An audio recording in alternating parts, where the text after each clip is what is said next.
જી sir.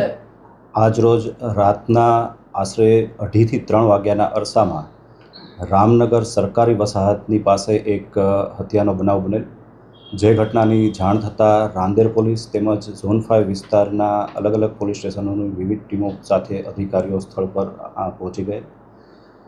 ગુનો બનવાનું કારણ અને આરોપીની ઓળખ અને ધરપકડ માટે વિવિધ ટીમો બનાવી કાર્યવાહી કરવામાં આવેલી, જે બાદ ગણતરીના કલાકોમાં 2 આરોપીની ધરપકડ કરવામાં આવેલ છે અને આ કાયદેસર કાર્યવાહી હાથ ધરવામાં આવેલ છે.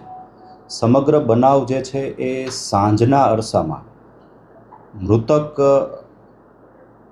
અમર પંજવાણી અને આરોપી સિગરેટ પીવા માટે ભેગા થયેલા, જે દરમિયાન બંને વચ્ચે ગાળાગાળી થયેલ અને ઝઘડો થયેલો, જેનું મન દુઃખ રાખી આ ઘટનાનો મુખ્ય આરોપી, જે કાયદાના સંઘર્ષમાં આવેલ કિશોર છે, તેણે રાત્રે ઘરે જઈ અને પોતાની સાથે એક ચપ્પુ રાખેલું, જે ઘરમાં વપરાશનું સામાન્ય રીતે વપરાતું હોય છે, એ ચપ્પુ પોતાની સાથે રાખી અને બહાર નીકળેલો. અને આ ગુનામાં સહ આરોપી તરીકે જે સામેલ છે તે સંઘર્ષમાં આવેલ કિશોરના મિત્ર શ્રવણ ઉર્ફે ગોપાલને પોતે સાથે રાખી ફરીથી સિગરેટ પીવા જવા માટેની વાત કરેલી અને આ શ્રવણ મારફતે જ તે મૃતક કાલુ પંજવાણીને સંપર્ક કરેલ હોવાની પ્રાથમિક હકીકત અત્યારે તપાસ દરમિયાન જણાયેલ છે.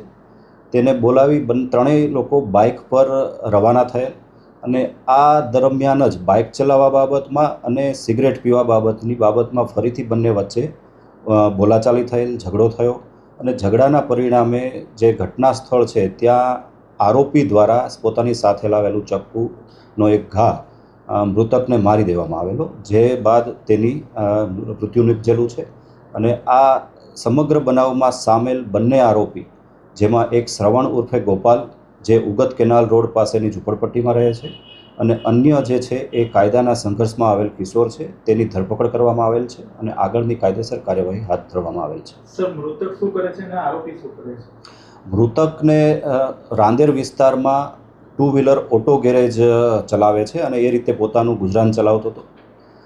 આરોપી જે છે એ કાયદાના સંઘર્ષમાં આવેલો કિશોર છે મુખ્ય, જેથી તેની ઓળખ આપી શકાય તેમ નથી.